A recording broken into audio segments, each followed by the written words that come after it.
Buenos días, realmente es un placer poder compartir el día de hoy con cada uno de ustedes y es una bendición realmente poder seguir con esta serie que hemos venido tratando en las últimas semanas, esta serie de prohibido estacionarnos, prohibido parquearnos en una situación, en situaciones particulares. La semana pasada hablábamos y nos hablaba Fabiola sobre el tema del pasado y realmente un tema que es súper importante.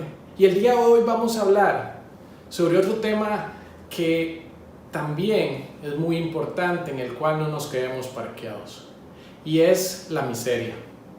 Prohibido parquearnos, estacionarnos en la miseria. Y cuando pensamos en miseria, ¿qué es quizá lo primero que viene a nuestras mentes? Quizá algunos, y en mi caso particular, cuando me hacía esta pregunta venía el tema de pobreza extrema, quizá la desgracia en la que se encuentra una persona, pensando por ejemplo en el ejemplo de Job, que toda la situación que él pasó. Sin embargo, realmente el término de miseria va más allá. Y para esto estuve buscando un poquito y me gustaría compartirles dos definiciones que encontré. Una que nos da el diccionario de Oxford. El diccionario de Oxford señala 4 puntos respecto a lo que es la miseria. Y el primero de ellos es que dice que es la pobreza extremada. El segundo es que es la desgracia o la pena que padece una persona. El tercero es que una cantidad muy escasa o insignificante de una cosa. Y el cuarto es la cualidad de una persona avara, tacaña o mezquina. Asimismo, la Real Academia indica lo siguiente. Ellos indican que el término de miseria es aplicable a la extrema pobreza, pero también se atribuye a quien teniendo recursos para llevar una vida digna no los disfruta, escogiendo vivir en condiciones degradables. Y para ilustrar un poco mejor esto, me gustaría hablar y comentarles acerca de la historia de una persona llamada Hetty Green. Hetty Green era una empresaria que era conocida como la bruja de Wall Street. Henrietta Green, su nombre completo, ella fue la mujer más rica del siglo XIX. Ella murió en el año de 1916 y en ese momento tenía una fortuna de unos $200 millones, que si los traemos a dinero de hoy, estamos hablando que eso equivale a unos 2.000 millones de euros, unos 2 billones de euros era la fortuna de esta persona. Y buscando un poco, decían lo siguiente: quizás su gran capital se debía a que durante su vida se negó rotundamente a ayudar a los más necesitados, incluso si eran miembros de su familia. Su hijo, por ejemplo, una vez se rompió una pierna de niño y en lugar de pagar el tratamiento, intentó que fuese atendido en un hospital gratuito para pobres. Tras su muerte, gran parte de la fortuna de ella fue despilfarrada por sus descendientes. Y como vemos en esta historia, la miseria no es solamente un tema de recursos, es una forma de pensar. Algunas personas considerarán que el vivir quizá de una forma muy recatada o de una forma de mezquina quizás es buena, pero la realidad es que no. Lo importante respecto a este punto de la miseria es que Dios no desea que nos quedemos parqueados en ella. Si bien Filipenses 4:12 nos dice lo siguiente: sé vivir humildemente y sé tener en abundancia. En todo y por todo estoy enseñado, así para estar saciado como para tener hambre, así para tener abundancia como para padecer necesidad. No debemos y no podemos confundir el contentamiento que Pablo nos está llamando a tener en este versículo con el hecho de quedarnos estacionados o parqueados en la miseria. Y con la intención de no quedarnos parqueados o estacionados en la miseria, quisiera compartir hoy 3 puntos. 3 puntos que son importantes, que son súper relevantes para no quedarnos parqueados ahí. Que son los siguientes. El primero es el trabajo. El segundo es la administración. Y el tercero es la asociación. Y vamos a ver cada uno de ellos. Y vamos a empezar con el primero, que es el trabajo. Y para esto me gustaría contarles una historia de cuando yo era niño. Y esta historia, más o menos yo tenía unos 9 años, cuando durante unas vacaciones mis abuelos se encargaron de organizar para sus nietos una serie de actividades durante las vacaciones. Y recuerdo que éramos unos 8 nietos quizás. Y ellos lo que hicieron fue que nos dividieron en 2 grupos. Un grupo le tocaba unos días con mi abuela haciendo repostería y otros días con mi abuelo haciendo, sembrando hortalizas. Y yo recuerdo que en ese momento yo quería un juguete. Y recuerdo que como parte de todo esto mis abuelos me dijeron, bueno, si quieres el dinero para el juguete, ve a vender la repostería y ve a vender las hortalizas ya cuando estaban listas. Y yo recuerdo la vergüenza, el temor que me dio el ir y tocar el portón, la puerta de una casa para ofrecer la repostería y las hortalizas. Para mí fue difícil poner mi orgullo a un lado, pero algo que me dejó esta experiencia de vida es que me hace recordar que no vamos a lograr nuestros objetivos en la vida sin trabajo. Y aclaro algo, cuando hablo de objetivos, aquí no estoy hablando solamente de un tema económico. Estoy hablando de objetivos familiares, profesionales, relacionales. Sin trabajo no vamos a lograr nuestros objetivos. La pobreza y la escasez no son temas solamente financieros. Estos pueden estar presentes en otras áreas de nuestras vidas también. Proverbios 24, del 30 al 34 nos dice lo siguiente. Pasé por el campo del perezoso, por la viña del falto de juicio. Había espinas por todas partes. La hierba cubría el terreno y el lindero de piedras estaba en ruinas. Guardé en mi corazón lo observado y de lo visto saqué una lección. Un corto sueño, una breve siesta, un pequeño descanso, cruzado de brazos, y te asaltará la pobreza como un bandido, y la escasez como un hombre armado.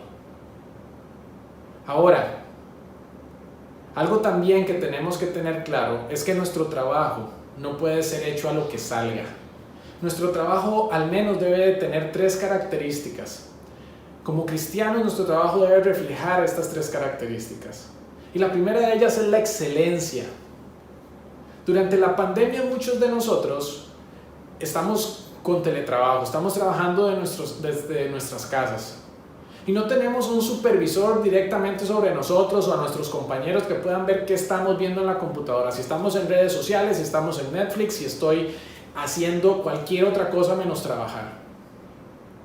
Y yo creo que nosotros como cristianos debemos de ser el tipo de trabajador que no es necesario que nuestro jefe, nuestro supervisor o que alguien más nos llame y nos acuerde de qué es lo que tenemos que hacer. No debemos de ser el tipo de trabajador que por estar en Netflix o jugando PlayStation en horas laborales o haciendo lo que sea menos trabajar, tiene pendientes. Colosenses 3, 22 y 23 nos dice lo siguiente. Esclavos, obedezcan en todo a sus amos terrenales, no solo cuando ellos los estén mirando, como si ustedes quisieran ganarse el favor humano, sino con integridad de corazón y por respeto al Señor, hagan lo que hagan, trabajen de buena gana, como para el Señor y no como para nadie en este mundo. En nuestra mente debe estar claro que sea lo que sea mi trabajo, si soy gerente, administrador, director, contador, lo que sea que haga, nuestro trabajo debe de ser realizado como para Dios. Nosotros no trabajamos para humanos, trabajamos para Dios, debemos hacer las cosas como para Él, ya que a través de esto nosotros vamos a poder dar testimonio. Otras personas van a ver en nosotros una diferencia, se van a acercar a nosotros y a preguntar, hey, y eso nos va a abrir puertas para nosotros poder compartirles acerca de Dios, de por qué nosotros trabajamos de la forma en la que lo hacemos. Y es porque lo hacemos como para el Señor. La segunda característica de nuestro trabajo es que debe ser inteligente. Hay un versículo en Eclesiastés 10:10 que ilustra muy bien esto. Y dice lo siguiente: si el hacha pierde su filo y no se vuelve a afilar, hay que golpear con más fuerza. El éxito radica en la acción sabia y bien ejecutada. ¿Alguna vez han cortado ustedes verduras o carne con un cuchillo sin filo? Yo sí lo he hecho. Y honestamente es mucho más complicado.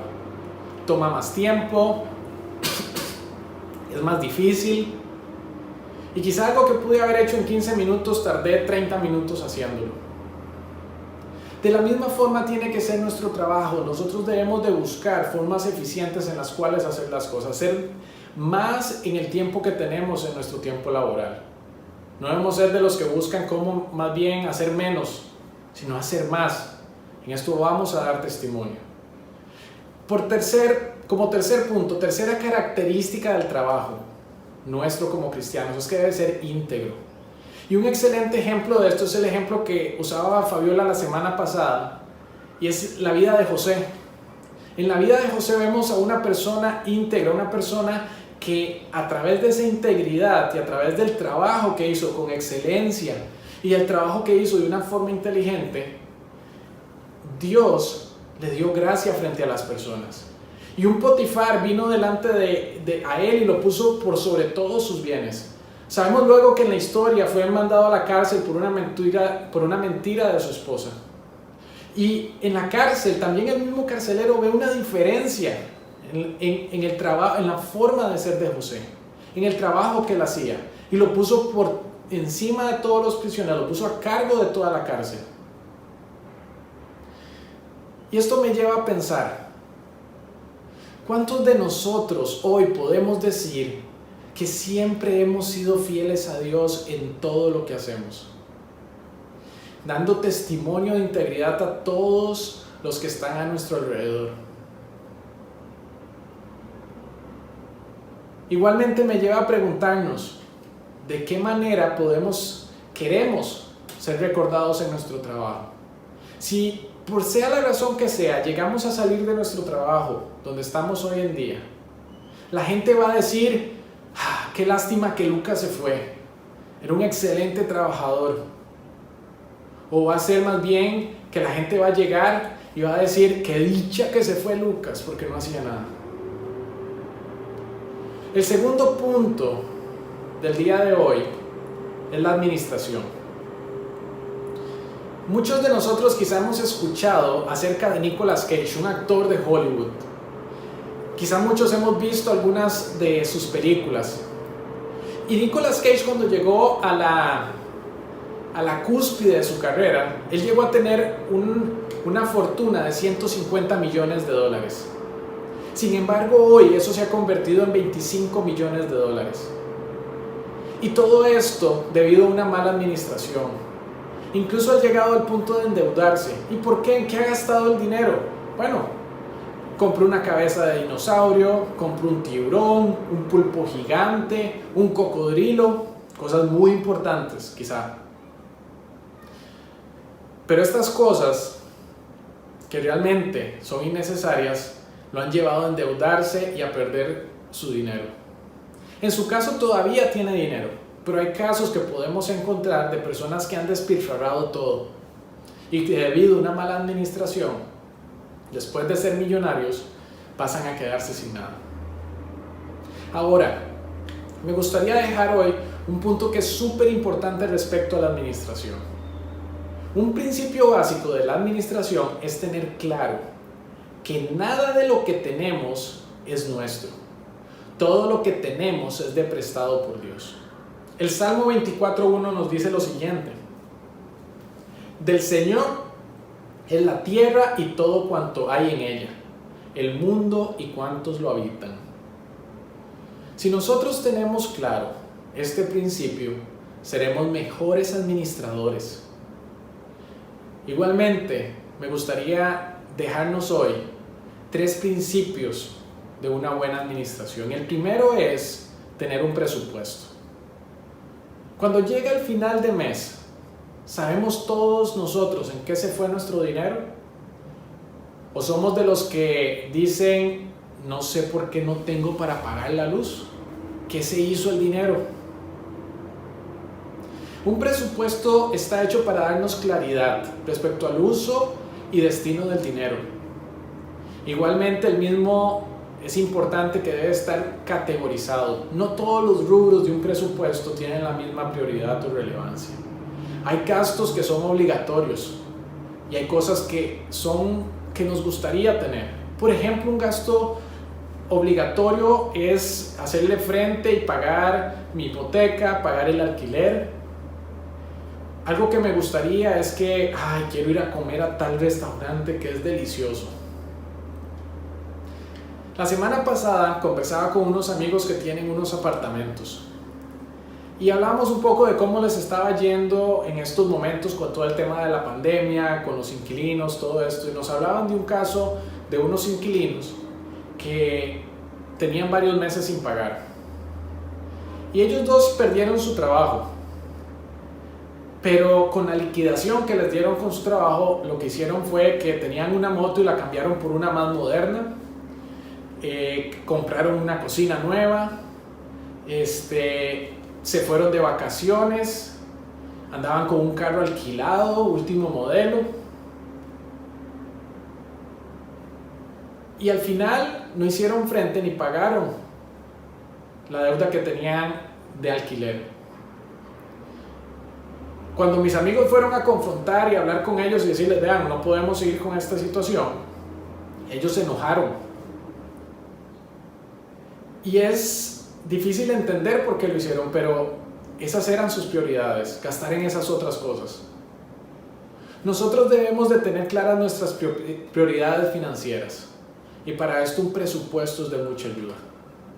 El segundo principio respecto a la administración es el recato.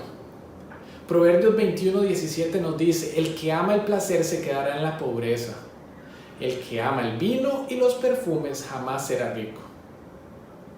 Ya vimos en el ejemplo de Nicolas Cage cómo el amor por el placer de tener cosas exóticas lo está llevando a la pobreza.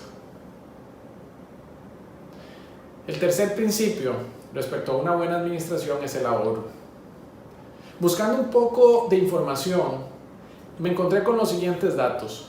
En Panamá, solo 4 de cada 10 personas ahorran. Y si vamos a ver las nuevas generaciones, vamos a ver los millennials, solamente el 15% de los millennials ahorran. Proverbios 13:11 nos dice, el dinero mal habido pronto se acaba, quien ahorra poco a poco se enriquece. Me lleva a preguntarnos, ¿tenemos todos nosotros en nuestro presupuesto un rubro de ahorro? El cual está por encima de salir a comer a un restaurante que nos encante o mandar a hacer pedidos de comida a nuestra casa. Y es importante, para nosotros ahorrar, es importante que tengamos claro la diferencia entre lo que son deseos y necesidades en nuestro presupuesto. Y el ahorro debe estar sobre esos deseos del día a día. Ahora, es importante que el ahorro también tenga un propósito. Eso nos motiva a que sea para nosotros más consciente el por qué lo hacemos. Puede ser que una parte del ahorro lo destinemos a las vacaciones de fiestas patrias. En lugar de ir a endeudarnos para ir de vacaciones, tenemos un ahorro destinado a eso. Otra parte puede estar destinado a imprevistos de salud, cosas que no sabemos que puedan suceder. Como les decía, el que el ahorro tenga un propósito nos ayuda a ahorrar, ya que nos motiva. Da una motivación de por qué lo hacemos. Y también he escuchado de algunos que quizá dicen, es que este mes solo me quedaron $20, ¿para qué los voy a ahorrar? Mejor voy y me los gasto. Para $20 no me va a mover la aguja. Y la verdad es que lo que dice el proverbio, y recordemos lo que dice el proverbio que acabamos de leer, dice que el que ahorra, poco a poco se enriquece. Es poco a poco.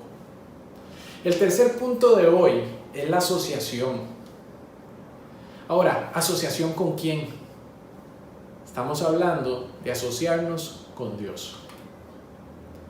El primer gran socio de Dios en la Biblia fue Abraham. Con él Dios hizo un pacto de bendecir a todas las familias de la tierra. Ahora, Abraham, sin que fuera ley, él diezmó al sacerdote del Dios Altísimo, a Melquisedec. Y esto es un agradecimiento a Dios por darle la victoria en una batalla. Él lo hizo por agradecimiento y no porque fuera una ley.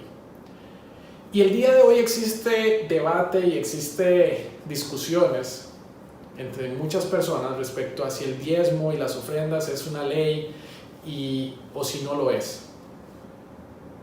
Sin embargo, yo no quiero que nos enfoquemos en eso. Me quisiera enfocar en la actitud, en el corazón de Abraham. Él lo hizo por agradecimiento. Y es la misma forma en la que nosotros debemos de dar. Segunda de Corintios 9, del 6 al 8 nos dice lo siguiente. Recuerden esto. El que siembra escasamente cosechará. Y el que siembra en abundancia cosechará. Cada uno debe dar según lo que haya decidido en su corazón, no de mala gana, ni por obligación, porque Dios ama al que da con alegría. Y Dios puede hacer que toda gracia abunde para ustedes, de manera que siempre, en toda circunstancia, tengan todo lo necesario y toda buena obra abunde en ustedes. Este pasaje no nos quiere decir lo que muchos han dicho de que da $10 y Dios te va a regresar 100. Lo que nos dice es que al que da con alegría Dios va a bendecir. Y cuando hablamos de bendición tenemos que entender que bendición no es solamente un tema financiero. Y para esto estuve buscando un poco la definición de bendición desde un punto de vista bíblico y encontré lo siguiente.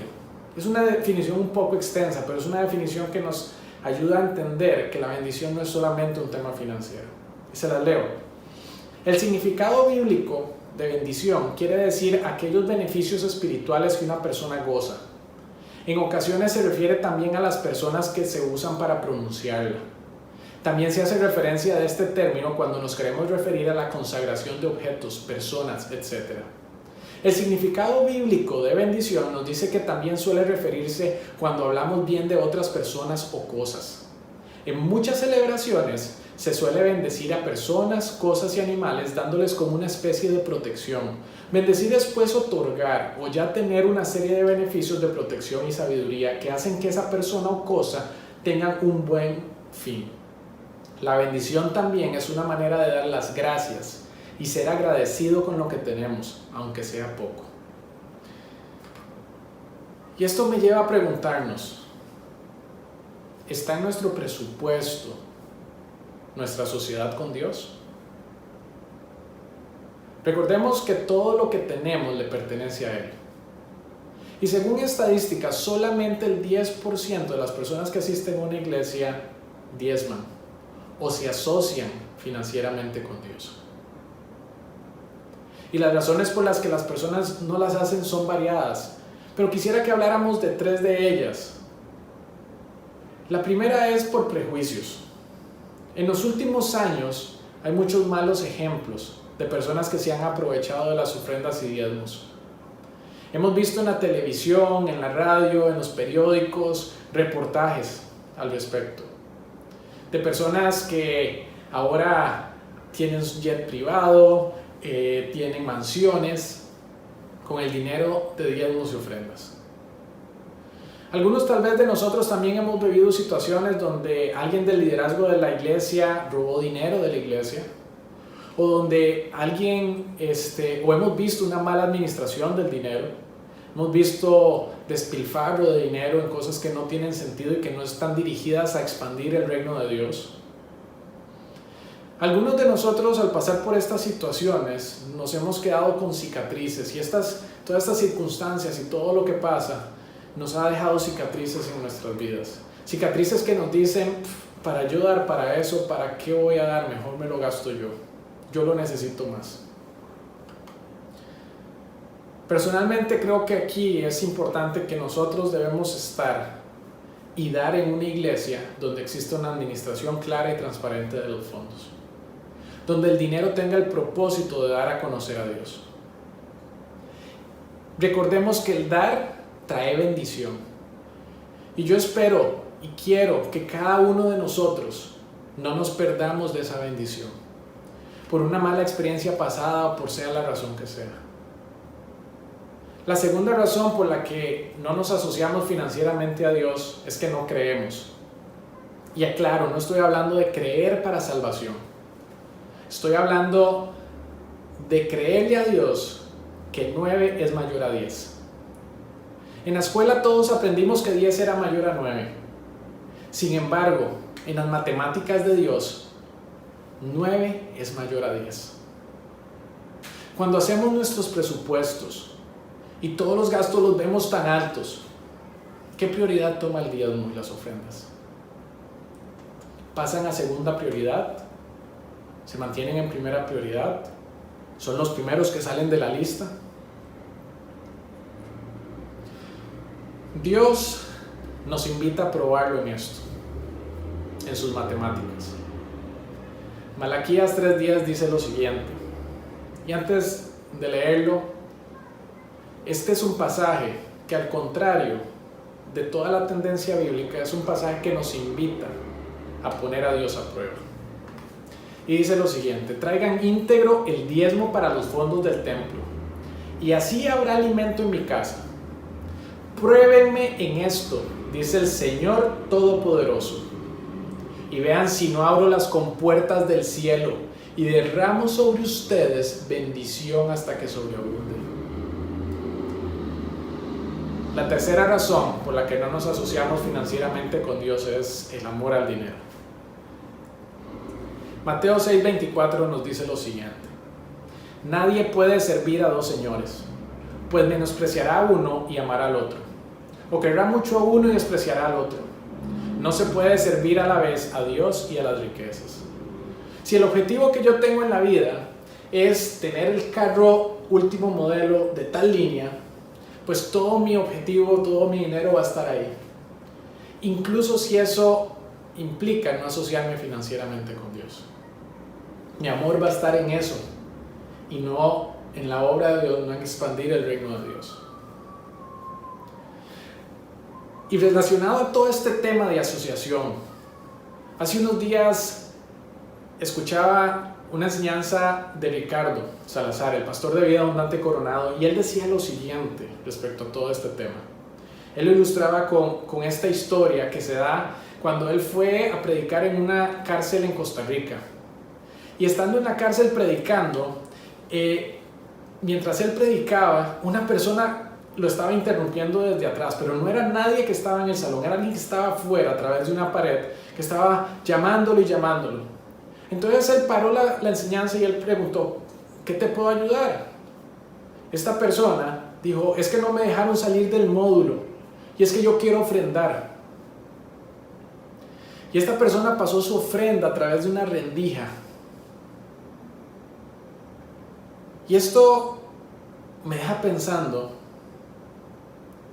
creo que nos debe hacer pensar sobre lo siguiente: ¿qué es lo que tenía tan claro este preso respecto al diezmo y a las ofrendas?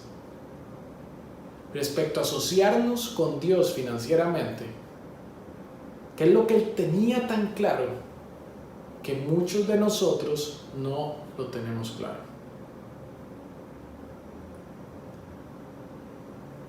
Si bien, como hemos visto, Dios nos llama a contentarnos en abundancia o a la escasez, tenemos que tener claro que Él no desea que nos quedemos parqueados en la miseria. Son cosas distintas. Recordemos que la miseria puede venir por dos cosas: falta extrema de recursos, o también tenemos muchos recursos pero vivimos de una forma degradable. Recordemos que el propósito de Dios para todo hijo suyo es que lo conozcamos y lo demos a conocer. Es por esto que debemos, en línea con lo que hemos y Dios nos ha estado enseñando hoy, que debemos de trabajar con excelencia, inteligentemente y con integridad para que Dios sea conocido. Debemos, en segundo punto, debemos ser buenos administradores de lo que Dios nos ha dado, entendiendo que todo le pertenece a Él. Y 3, debemos asociarnos con Dios. Dios nos pide que lo probemos, en que 9 es mayor a 10. Oremos para que Dios nos ayude a poner en práctica estos puntos y de esta misma manera podamos disfrutar con nuestras familias, podamos bendecir a otras personas, podamos servir a los más necesitados y en consecuencia podamos extender el reino de Dios. Oremos. Dios, oramos en este día primero agradeciéndote a ti por quien tú eres, por lo maravilloso y grande que eres, Dios. Te damos gracias por tu palabra, Señor. Y yo te pido personalmente, Señor, que me ayudes a poner esto en práctica, que realmente me permitas, Padre, trabajar de una forma en la que los demás te puedan ver a ti. Administrar los recursos de una forma tal en la que tú seas glorificado. Que siempre, Señor, en mi corazón esté el dar con alegría al asociarme contigo financieramente, Dios. Y asimismo oro por cada uno de mis hermanos para que podamos, Dios, poner esto en práctica, que lo podamos vivir, que no nos quedemos parqueados en la miseria, Señor, de ninguna situación o circunstancias que podamos vivir, pero también que nosotros no tengamos una forma de pensar miserable, sino que, Padre, en nosotros esté, Señor, tu Santo Espíritu y el fruto de tu Espíritu sea el que se refleje. Ayúdanos a poner en práctica tu palabra, Señor, y a vivirla. Te agradecemos porque eres bueno y eres fiel, Dios. En el nombre de Jesús. Amén.